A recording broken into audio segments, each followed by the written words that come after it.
Ok, ahora sí, el capítulo 2, versículo 1 dice, hubo un levita que tomó por esposa que tomó por esposa a una mujer de su propia tribu, o sea, también era levita.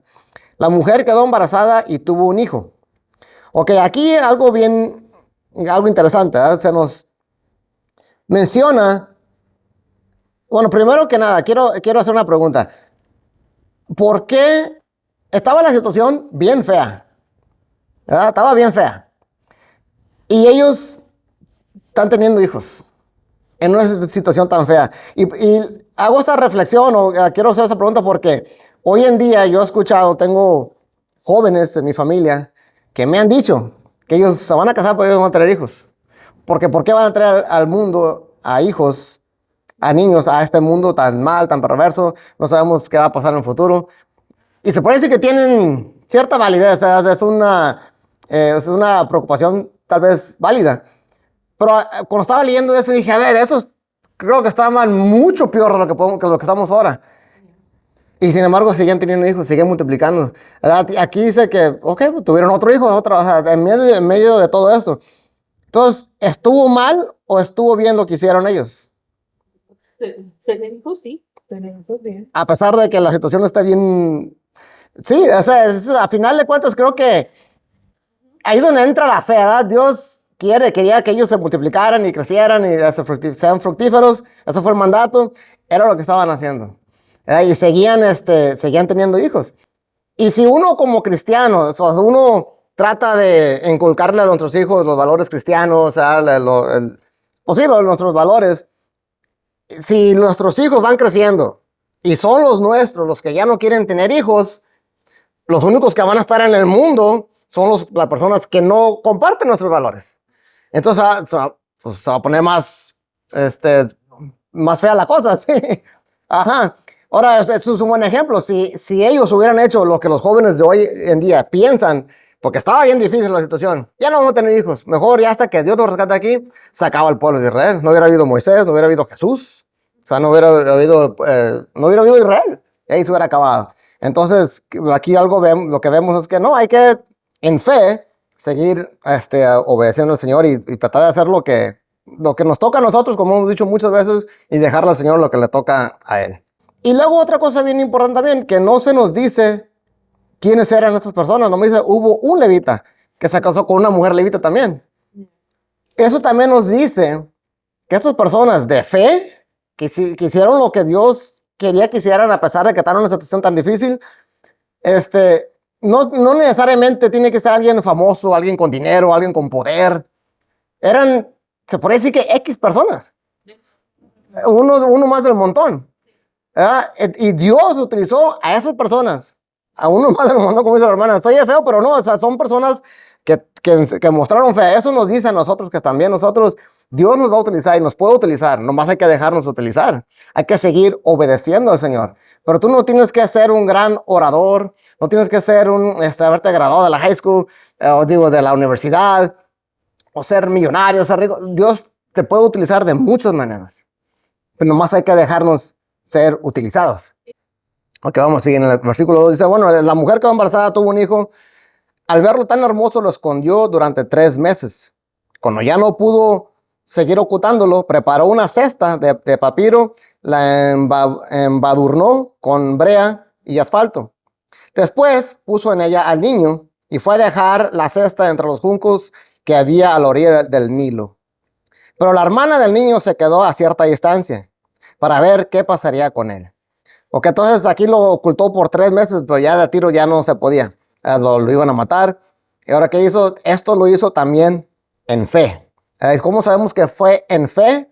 Porque en Hebreos nos dice, el autor de Hebreos nos dice que esto fue en fe. Dice, por la fe, el recién nacido Moisés fue escondido por sus padres 3 meses, porque vieron que era un niño hermoso y no tuvieron miedo del edicto del rey. Ahora, cuando dice por la fe, están hablando de la fe de los padres, que todavía no han sido mencionados.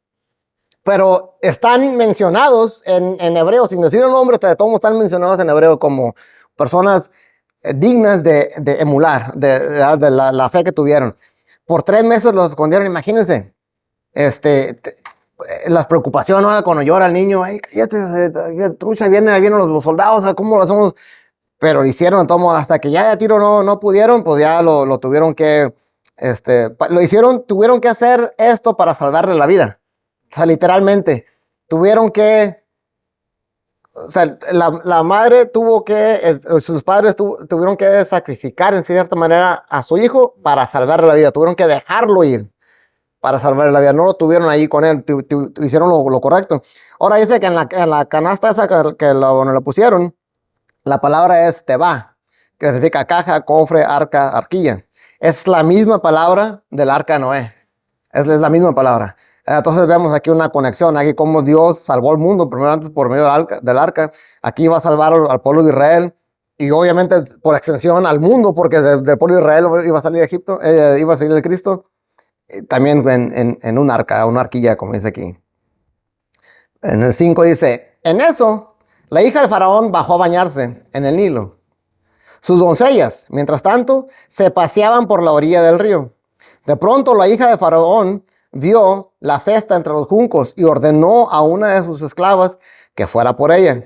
Cuando la hija del faraón abrió la cesta y vio ahí dentro un niño que lloraba, le tuvo compasión y exclamó, es un niño hebreo. Wow, sabemos cómo trabaja Dios.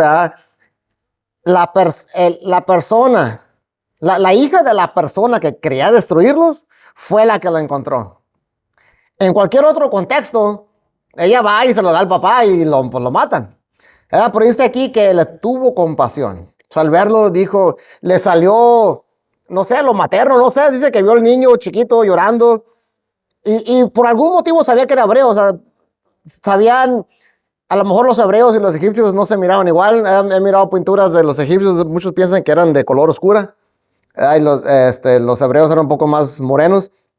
No sé, había una diferencia ahí, pero supo que era un niño hebreo y no lo mató. O sea, dice que le tuvo compasión. Ahora dice aquí, dice la hermana del niño preguntó entonces a la hija del faraón, ¿quiere usted que vaya y llame a una nodriza hebrea para que críe el niño por usted? Ve a llamarla, contestó. La muchacha fue y trajo a la madre del niño. Y la hija del faraón le dijo, llévate a este niño y críamelo. Yo te pagaré por hacerlo. Fue así como la madre del niño se lo llevó y lo crió. Fíjate cómo Dios trabaja, ¿verdad? La hija de la persona que quería matar a los hebreos encontró al niño, fue y llamó a su mamá y no solamente se lo dio, sino hasta le va a pagar por cuidarlo. Ahora aquí vemos, al parecer ni la niña ni la mamá le confesaron que realmente ella era la mamá.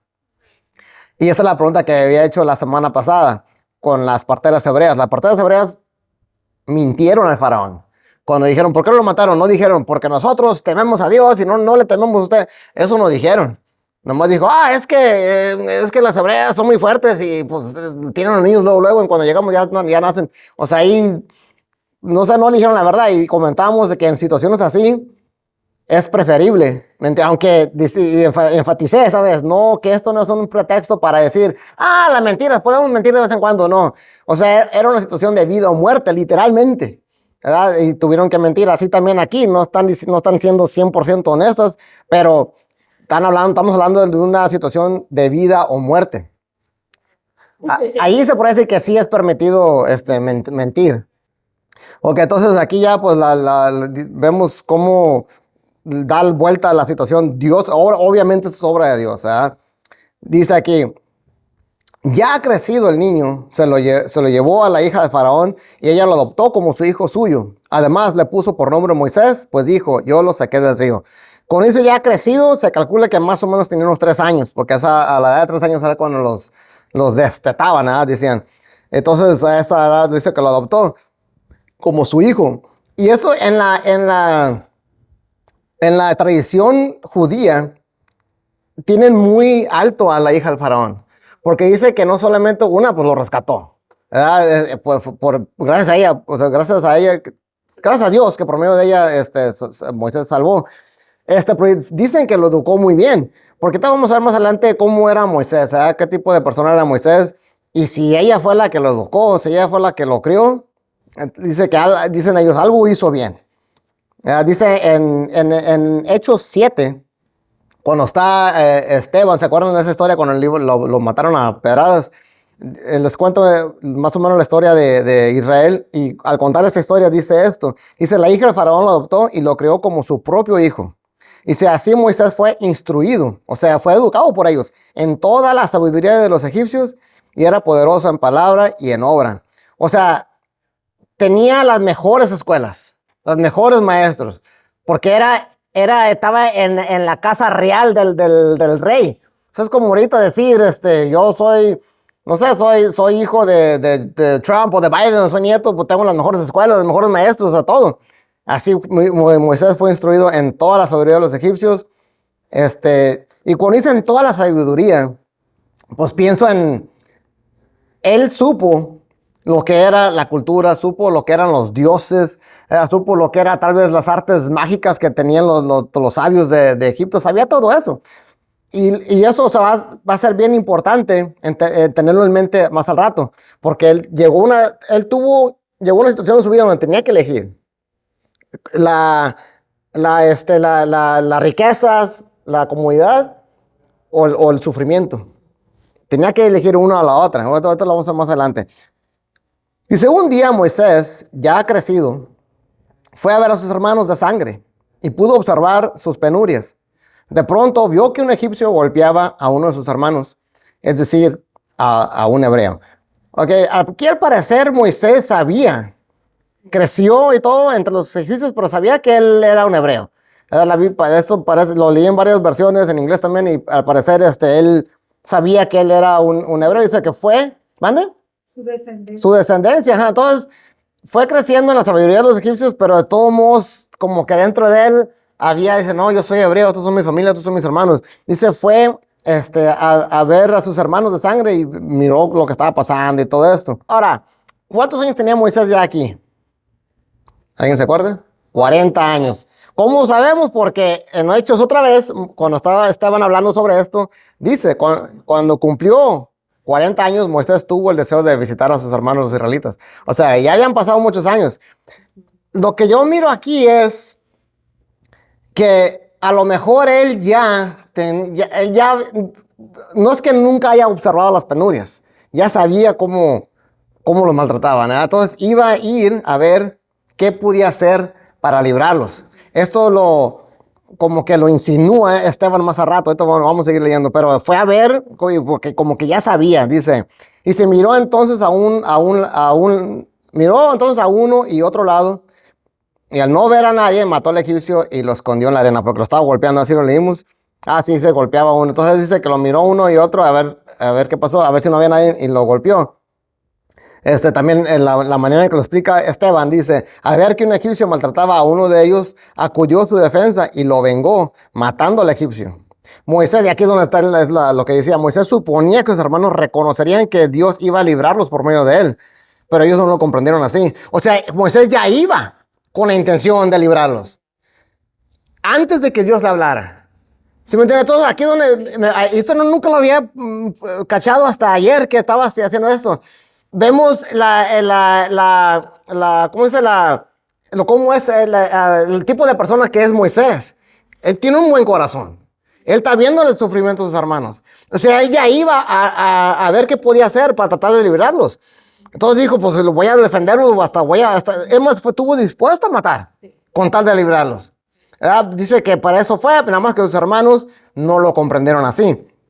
Dice aquí, cuando dice que miró uno al otro lado, dicen los judíos, hay dos maneras de interpretarlo. Uno es que miró a ver si lo voy a matar a esta persona, a ver si nadie me mira. Ok, entonces ya fue y lo mató porque no había nadie. Otros se cree en el hebreo original que lo que está diciendo es que miró a ver si no había nadie. ¿Quién está aquí para defenderlo? O sea, no hay nadie. Si no hay nadie, entonces yo la atoro. O sea, esas son las dos interpretaciones. El chiste es que él, al final, fue él el que hizo algo, quiso hacer algo. Ok, ¿pero qué pasó? Dice, al día siguiente volvió a salir y al ver que dos hebreos peleaban entre sí, preguntó al culpable, ¿por qué golpeas a tu compañero? ¿Y quién te nombró gobernante y juez sobre nosotros? Respondió aquel. ¿Acaso quieres matarme a mí como mataste al egipcio? Esto causó temor en Moisés, pues pensó, ya se supo lo que hice. Ok, entonces otra vez vuelve a salir y aquí vemos otra cosa que trata de hacer Moisés. Una ya vemos que los quiso defender. Aquí vemos que está tratando de reconciliar a estas dos personas. Se están peleando. O sea, vemos que es una persona que trabaja por la paz, se puede decir, trabaja porque haya reconciliación entre los hermanos. Entonces aquí donde digo, vemos qué tipo de persona era Moisés. Desde antes de tener el llamado de Dios, desde antes que Dios le llamara, él ya estaba haciendo estas cosas. Son ejemplos para nosotros. Y aquí cuando dice que preguntó al culpable, aquí pareciera que, bueno, hablando de reconciliar, dice aquí que trató de reconciliarlos. En la versión de Esteban dice, al día siguiente Moisés sorprendió a dos israelitas que estaban peleando. Trató de reconciliarlos, diciéndoles, señores, ustedes son hermanos, ¿por qué se quieren hacer daño? Pero el que estaba maltratando al otro empujó a Moisés y le dijo, ¿y quién te nombró gobernante y juez sobre nosotros? ¿Acaso quieres matarme a mí como mataste al egipcio? O sea, como dije, vemos que él es una persona que trató de reconciliar a los hermanos. Él no estaba... Él era lo opuesto a la persona chismosa, a la persona que causa discordia. Él es totalmente lo opuesto. Él va a ver cómo podemos reconciliar a los hermanos. Dice Jesús en Mateo 5, dichosos los que trabajan por la paz, porque serán llamados hijos de Dios. Y dice trabajar por la paz. ¿Por qué? Porque a veces es duro. Por eso se trabaja. A veces, qué bueno que fuera fácil, que la paz fuera fácil. Pero a veces hay que trabajar por eso. Hay que lidiar, hay que hablar, hay que ser paciente. O sea, pero el chiste es que tenemos que trabajar por la paz. Aquí vemos que Moisés es una persona que trabaja por la paz. Bueno, y comentaba sobre la palabra esa culpable. Como que había uno en específico que era el culpable. Le preguntó al culpable, ¿por qué golpeas a tu hermano? También en la versión de Esteban dice, pero el que estaba maltratando al otro, empujó a Moisés. O sea, vemos como que uno aquí era el malo, se por ahí decir. Y esa palabra culpable en el hebreo es rasha. Significa una persona mala, culpable, delincuente, impío, inicuo, malvado, perverso, pecador. O sea, esto es una persona mala. Y la respuesta que da esta persona mala es una respuesta clásica de personas malas. ¿Qué pasa cuando tú le quieres decir a alguien que se arrepiente o que está mal? ¿Y tú qué? ¿Y tú cuando te acuerdas cuando dices eso? ¿Y tú también? A ver, ¿y tú por qué no te arrepientes de eso? Tú me dices a mí, y tú eres esto, y tú eres el otro. Respuestas clásicas, ¿verdad? Y cada poco vas a matarla a mí como al hebreo. O sea, no hay que ser así. No hay que ser una persona rachá. Que eso no seamos nosotros. Si nosotros la hemos regado en algo, porque la vamos a regar un montón de veces porque no somos perfectos, que no seamos así. Reconoce tu error, sabes que sí es cierto. A lo mejor al momento no nos gusta, pero vete a tu casa, medita, sabes que me dijeron esto, ¿será verdad? Realmente estoy fallando en eso, Señor, muéstrame. Y reconoce tu error, no seas una persona rachá. En Jeremías 3 dice, el Señor dice, no te guardaré rencor para siempre, porque soy misericordioso, afirma el Señor. Tan solo reconoce tu culpa. ¿Verdad? Y que te reconoce y que te rebelaste contra el Señor tu Dios. O sea, eso es lo que el Señor quiere en nosotros. Él nos conoce, sabe nuestras debilidades, sabe nuestros pecados, sabe nuestras tentaciones. No te va, él dice que es misericordioso. Lo que quiere es que reconoce, hombre, ¿verdad? Y arrepiéntete, no seas un rachá, en pocas palabras. Ok, dice, en efecto, el faraón se enteró de lo sucedido y trató de matar a Moisés. Pero Moisés huyó del faraón y se fue a la tierra de Madián, donde se asentó junto a un pozo. Aquí voy a hacer otra pregunta, a ver ustedes qué piensan. Porque la Biblia no nos da esa respuesta, nomás es una pregunta que yo tenía, o que tengo. ¿Hizo Moisés lo correcto? O sea, en otras palabras, ¿está bien que uno actúe antes de ser llamado? Entonces yo digo, ok, yo creo que sí. Porque él ya sabía que a lo mejor se iba a meter en problemas. Pues a lo mejor. Pero, o sea, porque estaba leyendo los comentarios de esta sección. Y unos dicen que sí, otros dicen que no. Unos dicen, la lección que debemos agarrar de aquí es que él quiso hacerlo por su manera, por sus fuerzas, como él entendía, y todo salió mal. Entonces ya cuando Dios lo llamó, entonces ya fue cuando se pudo hacer como tenía que hacer. Pero al final, al principio, él lo quiso hacer a su manera y salió mal. Entonces la lección de aquí es, no hagas las cosas a tu manera, espera a ser llamado de Dios. O sea, no puedes, tal vez tú tengas un buen deseo. Tal vez tú digas, Pastor Roger, yo quiero ser el líder de alabanza. Ok, a ver, canta. Tan bello es el Señor. Ay, híjole, no, pues sabes qué, se me hace que no tienes el llamado, no sé. O sea, dicen, entonces hay que ser llamados por el Señor y no querer, aunque tengas el buen corazón, hay que esperar al llamado del Señor. Eso es una manera de verlo. Y la otra manera es no, o sea, Él hizo lo correcto. Entonces tal vez por eso lo llamó Dios, porque él era una persona que ya tenía la buena actitud hacia las cosas, hacia las injusticias de la vida. Y la lección ahí es cuando nosotros veamos injusticias, no quedarte callado. Bueno, a mí Dios no me ha llamado. Dios no me llamó a ser policía, yo no me puedo meter en eso. Dios no me llamó juez, yo no voy a hacer eso. No, dice la otra versión. Hay que actuar sobre lo que es correcto. Entonces yo me voy más por ese lado. El esperarnos hasta que escuchemos a que Dios nos está llamando a hacer algo, no sé, o sea, son pocas las personas que Dios les habla literalmente, o sea, audible, como Moisés dice que hablaba con él frente a frente. Entonces, si nos esperamos hasta que escuchamos literalmente la voz de Dios, no vamos a hacer nada. Más vale hacer algo y tal vez hacerlo un poquito mal que no hacer nada. Porque al no hacer nada, ya está mal. O sea, ya literalmente ya es mal. Entonces, en mi opinión es tratar de hacer lo que es correcto en la vida, con los conocimientos que ya tienes y que Dios después actúe. Entonces aquí vemos que eso fue lo que hizo Moisés. Él actuó con el conocimiento que él tenía.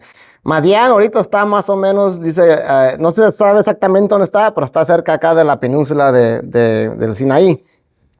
Y ellos estaban acá, donde dice Goshen, y están las ciudades de Ramasés y Pitón. ¿Se acuerdan que en el capítulo 1 decíamos que estaban ahí? Entonces recorrió toda esa área. Me fui a Google Maps a ver más o menos cuánto era. Dice que son como 94 horas a pie.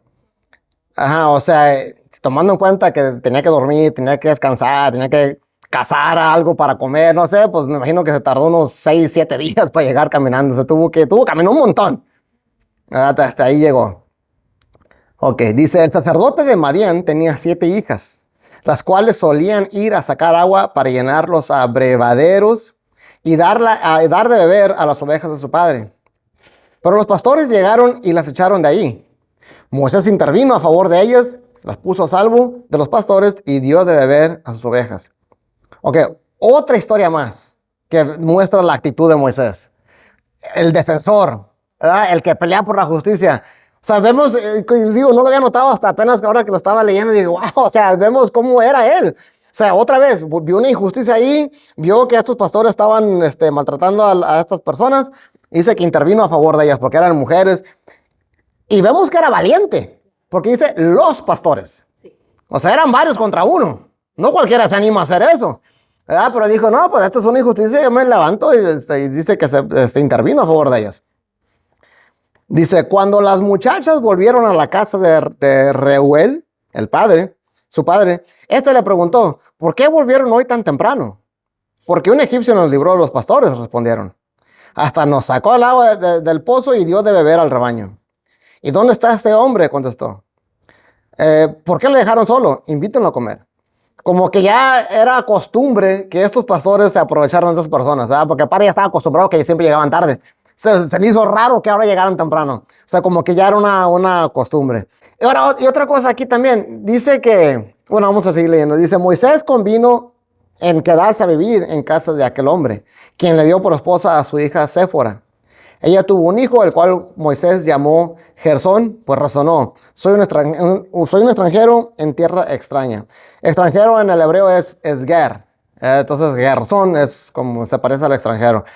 Y aquí me puse a pensar, dice, porque dice que el suegro era un sacerdote. Lo más probable es que era un sacerdote pagano. O sea, no era un sacerdote de levita ni nada de eso, ¿verdad? Pero aquí llegó y se quedó a vivir con él. Ahora, Moisés, pues obviamente creció entre el paganismo, ¿verdad?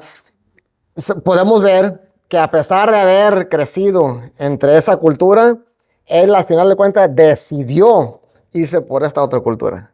O sea, acá estaba el paganismo, estaba el libertinaje, estaban las riquezas, la comodidad, ¿verdad? Y por otro lado estaban mis hermanos, el sufrimiento. Y al final de cuentas, ¿cuál fue la decisión que tomó? Dejar la ostentosidad. Dejar hacer lo correcto, aunque iba a sufrir. Porque sabía que iba a sufrir. Y ese es el llamado, yo pienso, de hoy también nosotros. Estamos bien a gusto aquí en Estados Unidos. Gracias a Dios, gracias a Dios, estamos bien a gusto. O sea, comparado a cómo están otras personas en otras partes del mundo, estamos muy bien. O sea, económicamente hablando, tal vez obviamente tenemos problemas, tenemos enfermedades, todo eso, pero en lo que al dinero se refiere, a las comunidades que tenemos, los pobres de Estados Unidos son ricos en comparación con los del mundo. Entonces, pero que esa comodidad no nos atrape. Si tenemos que salir, si tenemos que trabajar para Dios, tenemos que hacer muchas cosas, hay que hacerlo. Si vamos a sufrir por Dios, pues ni modo, hay que sufrir por Dios. Pero aquí es lo que vemos que Moisés fue lo que decidió. Dice Esteban en la versión de él, dice Moisés huyó a Madián y ahí vivió como extranjero y tuvo 2 hijos. O sea, más adelante nos nombran. ¿Alguien se acuerdan cómo se llaman los hijos? Yo tampoco no me acordaba. El otro se llama Eliezer. Ajá. Y más adelante, cuando lleguemos ahí, vamos a hablar de ellos porque se menciona a Gersón y a Eliezer y jamás se vuelven a mencionar los hijos de Moisés. Jamás. Entonces, ya que llegamos ahí, vamos a hablar de eso. Pero bueno, dice que tuvo 2 hijos. Mucho tiempo después murió el rey de Egipto. Los israelitas, sin embargo, seguían lamentando su condición de esclavos y clamaban pidiendo ayuda. Sus gritos desesperados llegaron a oídos de Dios, quien al oír sus quejidos se acordó del pacto que había hecho con Abraham, Isaac y Jacob. Y fue así como Dios se fijó en los israelitas y los tomó en cuenta. Ok, aquí están, el lenguaje de la Biblia a veces es raro. Dice, ¿cómo que Dios se acordó? O sea, ¿se le olvidó? También es el mismo lenguaje que se usa con Noé. Dice, Dios se acordó de Noé y dijo, pues vamos a quitar el agua ya para que baje el arca. O sea, ¿qué pasa? ¿A Dios se le olvidan las cosas o qué?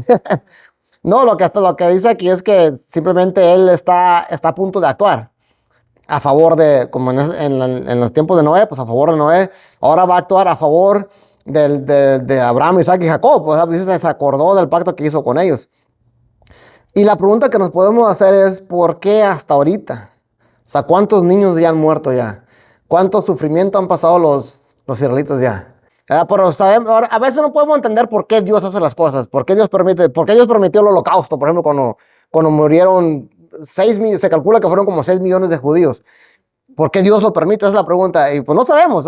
Dios tiene sus planes. Dice aquí en Isaías 55, un versículo famoso, porque mis pensamientos no son los de ustedes, ni sus caminos son los míos, afirma el Señor. Mis caminos y mis pensamientos son más altos que los de ustedes, más altos que los cielos sobre la tierra. O sea, va a haber cosas que simplemente no vamos a entender. Simplemente no hay manera de entender esos pensamientos. Es como explicarle a tu niño de 2 años por qué no puede jugar en la calle. Por más que le explique que va a venir un carro, lo pueden atropellar, no va a entender nada. Él va a decir, mi papá no me deja jugar. Así, o sea, si comparamos nuestra mente con la de Dios, hay cosas que no podemos entender para nada. Simplemente no podemos. ¿Y qué tenemos que hacer? Pues confiar y seguir en la fe. Y por eso es que cuando digo hay que confiar en Dios, no es confiar ciegamente. Es confiar sabiendo la historia. Ok, cada vez que pasa algo, Dios está obrando. Cuando pasó esto, Dios hizo esto. Pero cuando pasó eso, después Dios hizo eso. Ok, algo va a pasar en mi vida. El chiste es mantenerse fiel. Yeah. Ese es el chiste nomás. Si tú te desvías ya del plan que tenía Dios para ti, ya, siempre me acuerdo de José. O sea, cuando hemos leído la historia de José, desde que los hermanos lo vendieron hasta que se convirtió en el segundo de Egipto, se calcula que pasaron como 20 años. O sea, no fue rápido. Fue esclavo, estuvo en la cárcel injustamente, pero dice, Dios estaba con él. Dios estaba con él, se mantuvo fiel, se mantuvo fiel, se mantuvo fiel. Y por eso es que al final, después de 20 años, se notó cuál era el plan de Dios. Entonces nosotros, si algo pasa, que te corrieron del trabajo o un problema, tú sigue fiel a Dios. No digas, híjole, ¿no? ¿Cómo lo voy a hacer? Me corrieron.